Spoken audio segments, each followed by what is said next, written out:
The board game Clue has become a cultural phenomenon, spawning numerous other games, books, a film, a TV series, and even theater adaptations. Here in 120 seconds, I'm going to give you the history of the game along with the movie and some facts that you probably don't know about them. Here we go.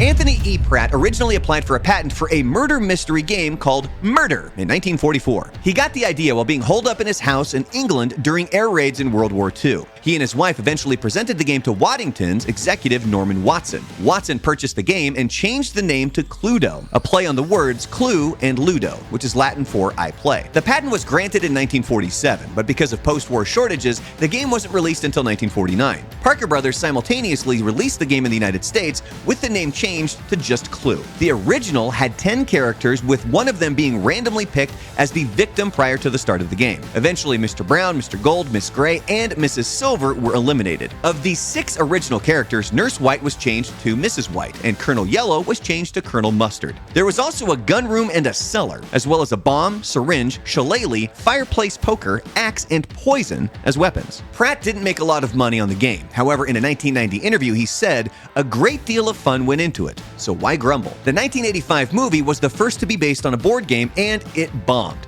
The budget was $15 million, and it made just $3 million.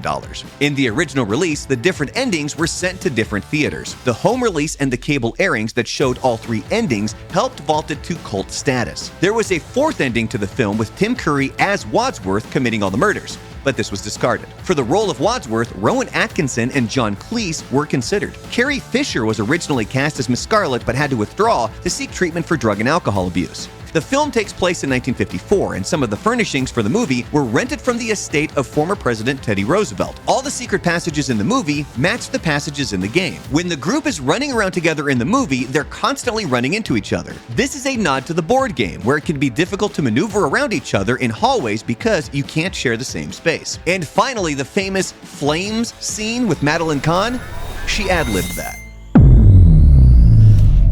Thank you for checking out the video. If you're enjoying this content, please give it a like, and if there is a topic that you would like me to cover, feel free to comment below.